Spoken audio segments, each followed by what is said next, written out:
جی ان کا سوال یہ ہے کہ اللہ کیسے عمل قبول کرتا ہے، سچے دھرم پر کیسے چلیں، جو مرنے کے بعد دھوکہ نہ کھائیں اور کامیاب ہو جائیں، آسان طریقے سے سمجھائیں۔ سب سے پہلے یہ سمجھ لیں کہ جس پرکار ہم سنسار کے سچے مالک کو دیکھ نہیں سکتے، محسوس کر سکتے ہیں، اسی پرکار اسے پانے کے بعد ہم اس کی قدرت جو ہمیں دکھائے گا اس کو محسوس کر سکتے ہیں۔ ایمان جو ہے، ایمان کی روشنی، اس کو محسوس کر سکتے ہیں۔ جس کو اللہ تعالیٰ دیتا ہے وہی محسوس کرتا ہے، دوسرا نہیں سمجھ پاتا ہے، دوسرا محسوس نہیں کرتا ہے۔ ہاں اس کے الفاظ سے سمجھ سکتا ہے لیکن محسوس نہیں کر سکتا کہ اللہ نے اس کو کیسا ایمان دیا ہے۔ اب سب سے پہلے ضروری ہے کہ جس نے ہمیں پیدا کیا ہے اس نے ہمیں اپنی پہچان کے لیے پیدا کیا ہے کہ ہم اس کی پہچان کریں اور اس کا صحیح سے پتہ لگائیں، اور پہچان کر کے اس نے ہمیں کیوں پیدا کیا ہے اس کے ادھیکار اسی کو دیں، اس کا حق اسی کو دیں، شرک سے پاک ہو جائیں، اللہ کی طرف سے اپنا یقین صحیح بنائیں۔ اگر اللہ کی طرف سے آپ کا یقین صحیح نہیں ہوگا اور آپ شرک کر رہے ہوں گے تو آپ چاہے کتنی نماز پڑھتے رہیں، کتنا ہی روزے رکھتے رہیں، آپ سارے عمل کریں، رات دن مسجد میں ماتھا پھوڑیں، اللہ تعالیٰ کچھ بھی قبول نہیں کرے گا۔ اللہ نے آپ کو بنایا ہے، اللہ کی مرضی آپ اپنے اندر اس کی بنائی ہوئی رچنا کے آدھار پر سمجھ سکتے ہیں۔ شیشے کے گلاس میں ایک بوند پیشاب کی ڈال دیں آپ کے سامنے، تو آپ پی لیں گے؟ اسے نہیں پئیں گے۔ اسی پرکار سے ایک ذرے کے برابر بھی اللہ تعالیٰ کے ساتھ آپ کسی کو شریک کریں گے اور نیک عمل کریں گے تو اللہ تعالیٰ آپ کے عمل کو قبول نہیں کرے گا۔ مین چیز ہے اللہ کا دھیان ہے، عبادت، یاد رکھیں۔ اب اللہ کو پہچان کر اس کے ادھیکار اس کو دیں، تب اللہ تعالیٰ قبول کرے گا، آپ شرک سے پاک ہو جائیں۔ جیسے مثال کے طور پر آپ دیکھیں کہ بھئی سمر سیول کا یا نل کا بورنگ کرتے ہیں، اب اس میں انسان ٹھیک سے عقل نہ لگائے، دھیان نہ لگائے۔ اب تو خیر لوگوں نے بورنگ کرنا سیکھ لیا ہے،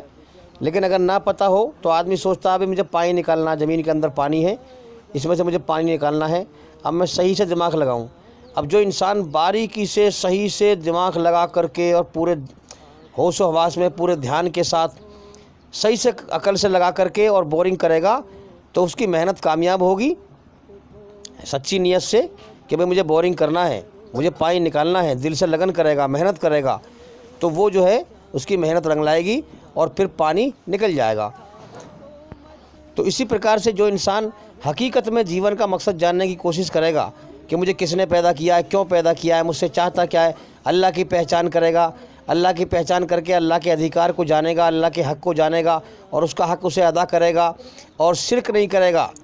اس کے بعد پھر عمل جو بھی کرے گا اللہ قبول کرے گا۔ تو اب جب اللہ تعالیٰ کی پہچان کرے گا انسان تو ایمان کا مزہ اللہ اسے چکھا دے گا، دنیا ہی میں محسوس کرا دے گا کہ تو سچے راستے پر ہے۔ جیسے بورنگ کرنے والے نے دل سے محنت کری سچی نیت سے کہ مجھے پانی نکالنا ہے تو اس کا پانی نکل گیا، پیاس بجھ گئی اس کی، ہے کہ نہیں؟ اسی پرکار سے جو انسان دل سے اللہ کی طرف محنت کرے گا، اللہ کی کھوج کرے گا، اللہ کو پالے گا، تو اللہ بھی اسے اپنا ایمان نصیب فرمائے گا، اسے دنیا ہی میں محسوس کرا دے گا کہ تو کامیابی اور سچے راستے پر ہے۔ اب جو انسان دل سے محنت نہیں کرے گا، پانی کبھی یہاں کھود رہا ہے، کبھی وہاں کھود رہا ہے، دل سے نہیں محنت کر رہا، دماغ نہیں لگا رہا، عقل نہیں لگا رہا، دل سے اس کو ضرورت نہیں ہے پانی کی، اب وہ کیا ہوگا کہ وہ بھٹکتا رہے گا، پانی نہیں مل پائے گا اسے۔ اسی پرکار سے جو لوگ دل سے اللہ کی کھوج دنیا میں نہیں کرتے اور بھٹکتے رہتے ہیں، وہ عمل کرتے رہتے ہیں، شرک کرتے رہتے ہیں، اللہ کی پہچان نہیں کر پاتے، اللہ کا ادھیکار اللہ کو نہیں دیتے، شرک کرتے رہتے ہیں، تو وہ کتنی عمل کریں اللہ ان کے عمل قبول نہیں کرتا، ان کو ایمان نصیب نہیں ہوتا، ان کی گنتی گمراہوں میں ہوتی ہے۔ اور جو دل سے محنت کرتا ہے، اللہ کی پہچان کرتا ہے، شرک سے بچتا ہے، تو اس کو ایمان کا پانی مل جاتا ہے۔ جیسے بورنگ کرنے والے جب دل سے محنت کرتا ہے تو پانی نکل آتا ہے، جو دل سے محنت نہیں کرتے وہ گمراہ ہوتے ہیں، ان کا عمل اللہ تعالیٰ قبول نہیں کرتا جو شرک کرتے ہیں۔ اب اللہ کی پہچان کر کے اور شرک سے پاک ہو کر کے اب جو بھی عمل آپ کریں گے،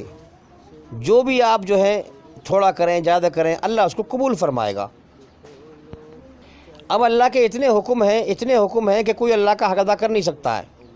جو عمل کریں اس پہ اکڑے نہ، اللہ سے دعا کریں کہ یا اللہ میرے عمل میرے اچھے کرم اس لائق نہیں ہیں، اتنے اچھے طریقے سے نہیں کیے میں نے، چاہے کتنے بڑھیا کرے وہ، اللہ کی ذات پاک ہے، ہاں اللہ کا حق کوئی ادا نہیں کر سکتا ہے کہ یا اللہ میرے عمل میرے اچھے کرم یہ اس لائق نہیں ہے کہ تجھ سے بخشش کرا سکے، تو مجھے اپنے فضل و کرم سے بخش دے، اپنی رحمت سے بخش دے۔ جو عمل کریں اس پہ اللہ سے یہ دعا کریں، اور جو عمل نہ کر پائیں اس سے اللہ سے معافی مانگیں۔ اب آپ غور کریں کہ محمد صلی اللہ علیہ وسلم کے ذریعے سے جو اللہ نے آسمان پہ سے گیان بھیجا، علم بھیجا، اپنا سچا راستہ بھیجا، اب اس میں سننے کے دو طریقے ہیں۔ ایک انسان تو سنتا ہے ڈر کے، اللہ کو پانے کی تلاش میں ہے، اللہ کی محبت کی تلاش میں، اور ایک انسان سنتا ہے نڈر ہو کر کے۔ جو نڈر ہو کر کے سنے گا اس کو ایمان نصیب نہیں ہوگا، جو لاپرواہی کرے گا سننے میں، اللہ سے ڈرے گا نہیں، اس کو ایمان نصیب نہیں ہوگا، اس پہ کوئی اثر نہیں پڑے گا۔ اب بہت سے لوگ علم کو گیان کو دنیا کمانے کے لیے حاصل کرتے ہیں تو ان پہ کیا اثر ہوگا پھر؟ لیکن جو لوگ دل سے اللہ کو پانا چاہتے ہیں، لگن سے محنت سے دل سے اللہ کو پانا چاہتے ہیں، اللہ سے ڈر کر اللہ کی بات سنتے ہیں، ان کو اللہ تعالیٰ ایمان محسوس کراتا ہے، اور وہ محسوس کرتے ہیں۔ ان کی پہلی نشانی یہ ہے کہ ان کے اندرونی ہوش میں اللہ تعالیٰ اس بات کو سنواتا ہے، ان کے دل دماغ کے ہوش میں وہ بات آتی ہے کہ دنیا واقعی میں دھوکہ ہے، زندگی کبھی بھی ختم ہو سکتی ہے، وہ اندر سے ہوش میں آتے ہیں، اور پھر کیا ہوتا ہے کہ ان کا دھیان، ان کی توجہ دنیا کی حیا مایا سے اندر دل سے ہٹ جاتی ہے۔ جب وہ دل سے سنتے ہیں تو اللہ تعالیٰ موت کے بعد کی زندگی کو ان کے دل دماغ میں سمجھا دیتا ہے حقیقت میں، تو دنیا پہ سے توجہ ہٹ جاتی ہے انسان کی، جو حرص و ہوس، لالچ، موہ مایا، تمام چیزیں جو ہے دنیا کی دوڑ لگانا، اس سے دھیان ہٹ جاتا ہے، توجہ ہٹ جاتی ہے، اور ہمیشہ کے گھر جنت کی توجہ بڑھ جاتی ہے۔ اور کیونکہ دنیا دھوکہ ہے، موت کا گھر ہے، پھر انسان اس دنیا کا دھوکہ انسان پہ سے اللہ تعالیٰ ہٹا دیتا ہے، اور اس کی حقیقت کھل جاتی ہے کہ یہ دنیا رہنے کے لائق نہیں ہے، دل لگانے کے لائق نہیں ہے، دھوکے کا گھر ہے، یا کبھی بھی مر سکتے ہیں، اور موت کتنی بری چیز ہے، اس سے انسان دنیا کے نشے میں ہے، موت کا انسان کو ہوش نہیں ہے، وہ ہوش میں آ جاتا ہے، پھر موت کا غم اس کے اوپر سوار ہو جاتا ہے، پہچان لیتا ہے کہ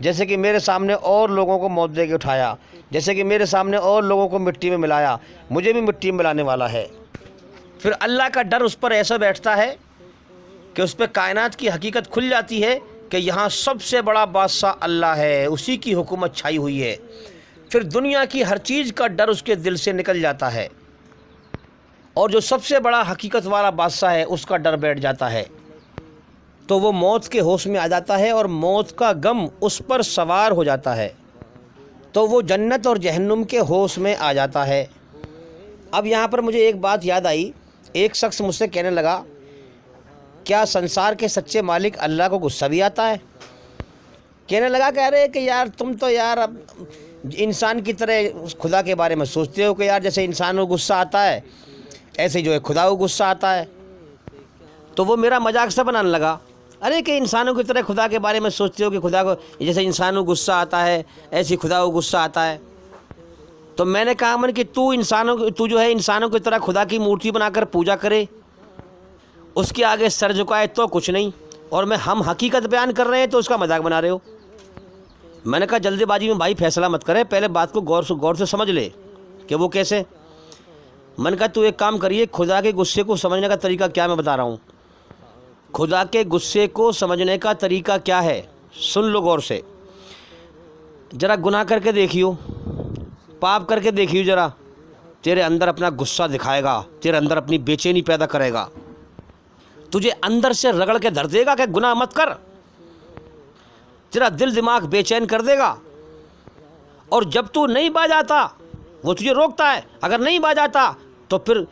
اس کے جہنم اس کی غصہ ہے، غصہ نرک کیا ہے، اس کا غصہ ہے، اس نے تجھے دنیا میں دکھایا، تو نے پاپ کرنے کی طرف بڑھا، تجھے اس نے بے چین کر دیا، اپنا غصہ دکھایا، اگر تو باز نہ آیا تو اس نے اشارہ کیا اس رچنا میں، اس خاموش قدرت میں، کہ موت کے بعد جہنم کی آگ میں جھونکوں گا تجھے، جہنم نرک کی آگ میرا غصہ ہے۔ اور جنت کیا ہے، سورگ کیا ہے، امن شانتی کی جگہ، سکون کی جگہ،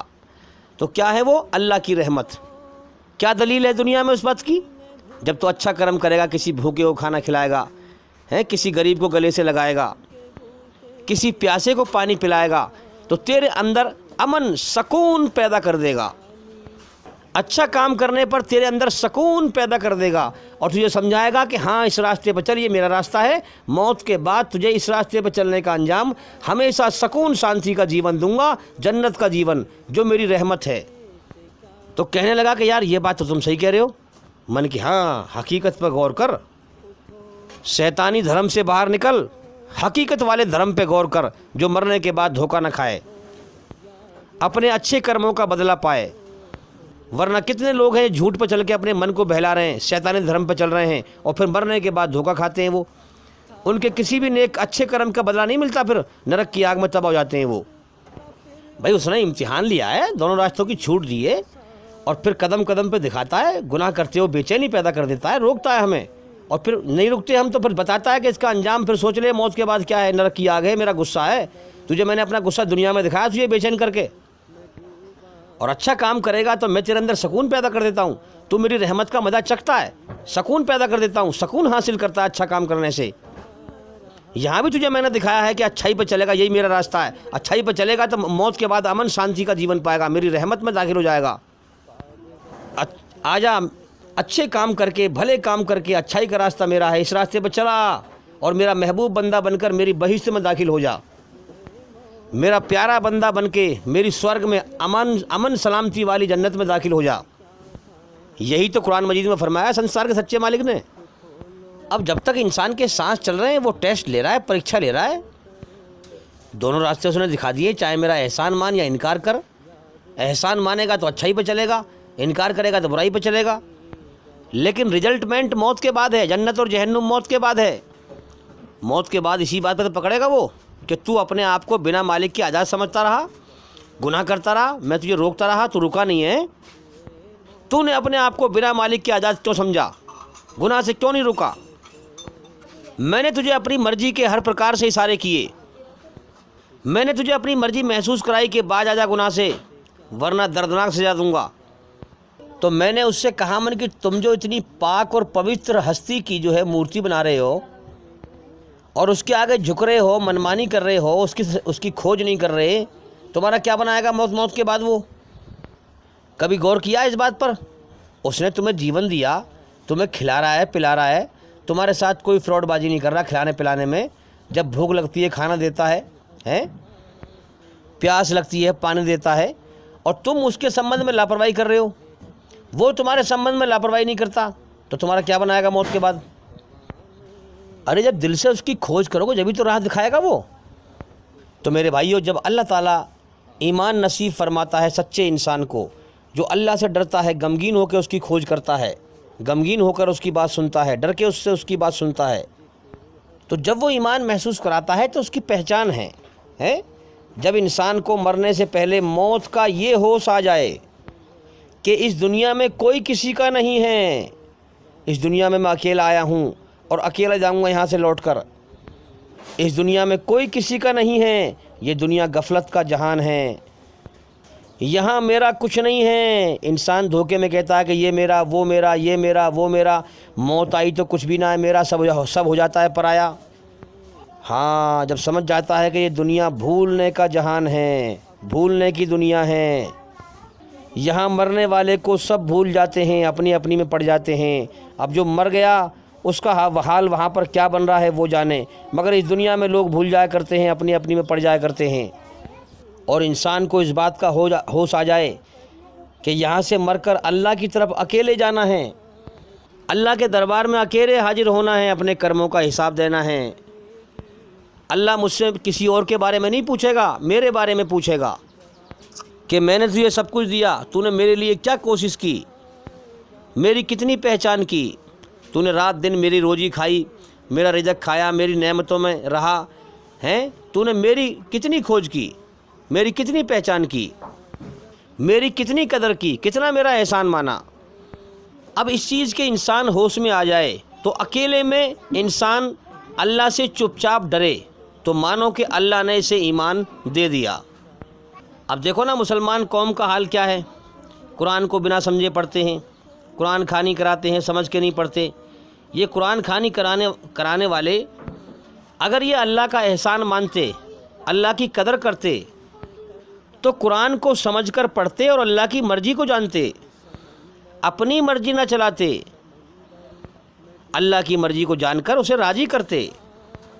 قرآن کو بنا سمجھے اپنی منمانی سے نہ پڑھتے کہ رسم کے طور پر پارے بانٹ دو بھائی، گھر گھر میں ایک پارہ ماں پڑھ دیں گے، ایک پارہ ماں پڑھ دیں گے بنا سمجھے۔ تو جو انسان اللہ سے ڈرے گا وہ اللہ کے قرآن کو سمجھ کے پڑھے گا، اللہ کی مرضی کو جانے گا، اللہ سے کہے گا اللہ مجھے تیری مرضی جاننی ہے، تو کیا چاہتا ہے مجھ سے۔